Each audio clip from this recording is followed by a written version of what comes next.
Hello, class. Welcome to another recording. And I'm going to start doing the recording for chapter 4. And I started the chapter 4 briefly. Remember that time most of you were kind of tired. And I talk about moment. So chapter 4 is talk about moment. We'll talk about other things as well, how to find moment, resultant moment. Because moment is also a vector quantity. And of course, when you say moment, I mean moment of a force. It's also a vector quantity. So this chapter, the textbook label it as force system resultant. Force system resultant. It's not only about moment. There's something else we'll look at, which we are also looking at its resultant. That's why the textbook like to call it force moment resultant. So we'll look at scalar formulation in terms of when you are looking at moment of a force and vector formulation. And then we take moment about a point. Later, we also take moment about an axis. Then there's a type of moment called couple. We'll look at it. Then we'll talk about distributed load. We also talk about distributed load. As I said, we'll always be turning things, removing nails, and here and there. So we always kind of apply some moment. And as some of you know, moment of a force or moment is the turning effect of the force. So when you apply a force to something to turn things around, okay, you are causing the whatever to, if you are causing to remove, you end up causing it to return. And I said before, opening some Coke or Fanta or some bottle before, and in all these cases, we are applying some kind of moment, okay, in order to cause the lid to kind of open. It will rotate kind of clockwise or counterclockwise, depending whether you are closing or removing it. So we talk about moment.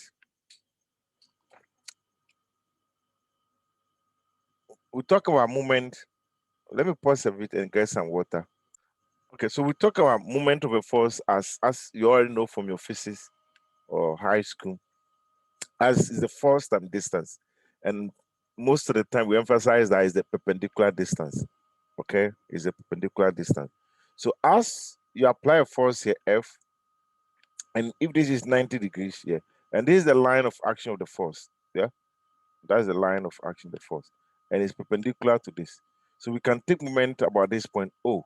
Strictly speaking, you are taking moment about this axis. So you can push this to rotate that way about the axis Z. But it's like we are taking moment about the point O. So moment is the force, moment about O is the force time the moment arm or the perpendicular distance. It's like the moment arm. This is all in 2D. When you are doing moment, we have to sometimes talk about the sense of the moment. Okay, the sense of the moment. Whether you go is it there's a tendency to cause the object to go in a 2D. We say this way, or isn't it this way or that way? So I did the same thing. Okay, this way or that way. In the textbook uses the counterclockwise as positive. So this one's, and then the clockwise as negative. But it's there's a question mark. It's not necessarily true. It's a conversion. So somebody can also choose the other way around. Clockwise as positive, counterclockwise as negative. Now, if in this same problem here, let me clean the screen a bit. In this same problem, you have another force, F2. That is its line of action is passing through the point O. Then F2 will not have moment because there's no any distance. It will have a force magnitude, but it will not have any moment about O. Okay? And instead of saying D is 0, another way to put it is that its line of action goes to the point O. If the force is acting at an angle, okay, it's not perpendicular. Then what do we do? You have to draw a line from this point, okay, so that the force, it meets the force or the line of action of the force at 90 degrees, okay? And then as we know this D, you can resolve and find this distance, this is D sine theta, and you multiply by F, okay? And that's what we will do. But another way to look at it is that you resolve the force into two, this force F3, okay, into cosine theta and sine theta. And then one of them will be perpendicular, the other one will pass through O, then it will not have moment. And that's what is written here. Okay, that's what it's written here. If we have more than one force, or you have more than one moment acting the body, then we have to add them. Okay, so here you have M1, M2, you just have to add them. But you have to take their sense into account. That is the the rotational effects that is having can be all in one side, or it can be opposite, or they are going in different direction. So some of them will be positive, some of them will be negative. And as I said in class, I don't know anything about negative, positive. I always take one side as positive, the other side as negative. The textbook uses the counterclockwise as positive and then the clockwise as negative. So we can work the resultant moment. Okay. So you can, in this is 2D, so you can say summation of moment about the point of interest equal to them, you add them. Or you can just say moment about, oh, you add them. So that's what I've done here. So this is taking the counterclockwise as positive. So if you look at F1, let's say the perpendicular distance from O is D1. So it's it's going to go this way. So that if you take that as positive, F3 is also going the same way. It's only F2 that will try to turn the object, whatever it is, the opposite. That's why it's negative. So, but somebody can also write it as this way. M naught equal to F2 D2 minus F1 D1 minus F3 D3. It's also right. It's also right. It depends on which side is your positive and which side is your negative when you're finding it. Whatever you put beside the answer is most important. So I'll do a couple of examples. 2D, everything you're doing here is scalar formulation. Scalar formulation, 2D, scalar formulation. When we are doing 3D, it's better to use vectors. So we use the vector formulation. So I'll do a few examples here. So I'm going to switch to my white screen and I'll do those examples there. Let's start with the first one. We did this one in class, but let me quickly go through. So moment about O, find the resultant moment, but there's only one force. I'm not going to use clockwise or counterclockwise. I will just write. So moment about O is equal to force times distance. Okay, this is 90 degrees. We are zooming. So it's 100 times 2. And this is equal to 200 newtons. Newtons meters, of course. But whatever you write there is what I'm interested. It's going to turn the thing this way. So then you put this one beside for me. You see, and that's where I want it. Let's come to the next one. Example B. Moment about O is equal to. We have two forces now. You can take each of them in that. So I'll do this in about 2 ways. So let's take, for example, the 30. The 30 newtons is turning this way. So immediately I write this side will be my positive. If I write that one first, times 1. This will be turning the object, the 50 newtons will be turning the object in the opposite direction. So minus 50 times 0.75. And this is equal to, I have a calculator here, so let me do that. 30 times 1 minus 50 times 0.75. Okay, let's see. I'm having like 7.5. If these numbers are wrong, then let me know. 7. Okay, the lighting system here. So is this also newtons meters? But this answer is because I chose this as my positive, and that was this way. It means this answer is going that way, and it's also correct. Assuming somebody decide to do the other one first, okay? Assuming somebody decide to do the other one first.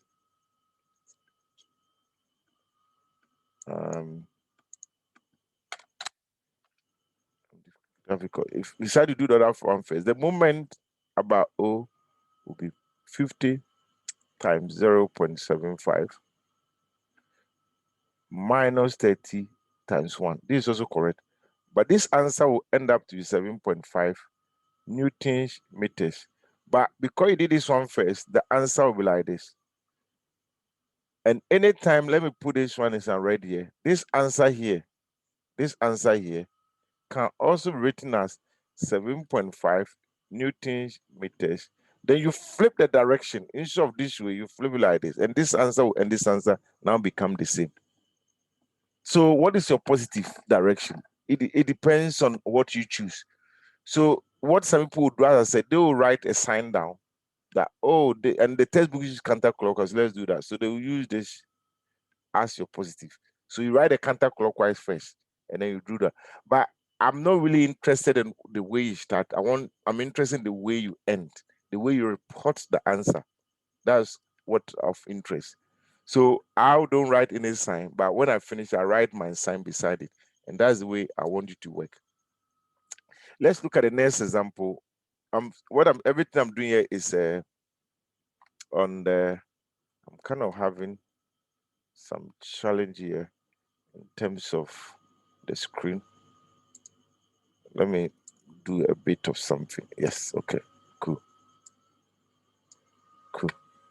I was finding difficult to move the screen. So I'm moving to the right-hand side. I have the examples lined up.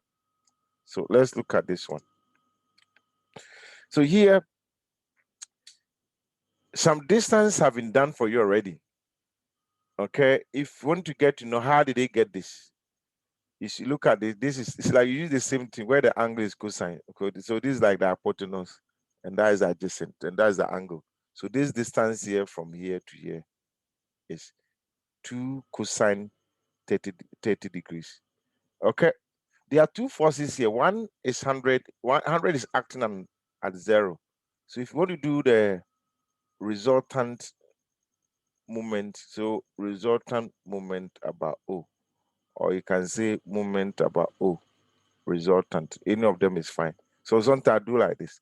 Or you can also say summation of moment about O. Any of them is fine. So resultant moment about O is equal to, let's take this one first. The 40 newtons is going down. So from all the way from here to here is the perpendicular distance.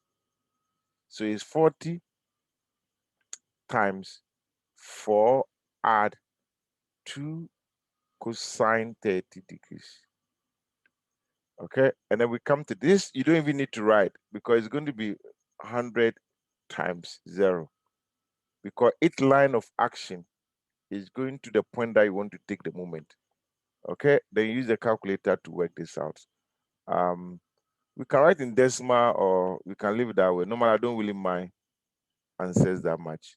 So let me write the answer in decimal. So 40 bracket 4 plus 20 cosine 30. Close. Okay, so that is the answer in like decimal 229 point. And right to about 2.28. And it's pound dot feet.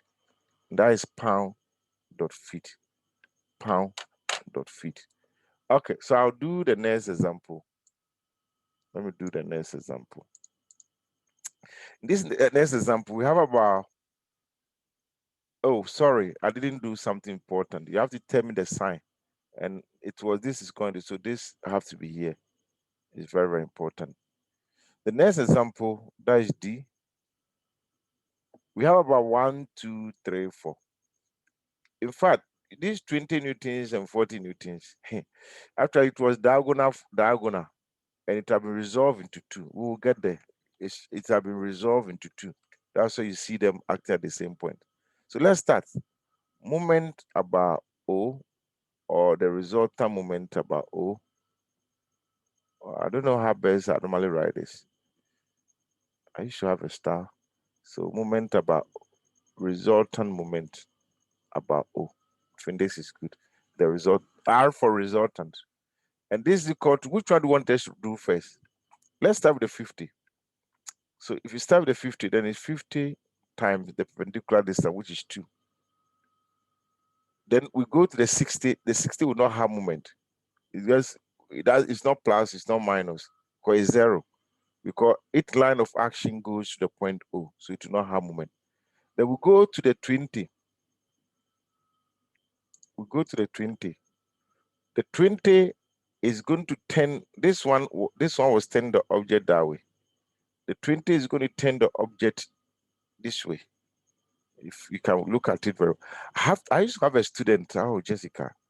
She said she was not getting it. So he said, okay, so instead of saying the 20 is pulling, can we say it's pushing it? Yes, exactly, because it's still on the line of action. So it's like it's pushing it. So if it's pushing it, then it's going to cause it to rotate this way.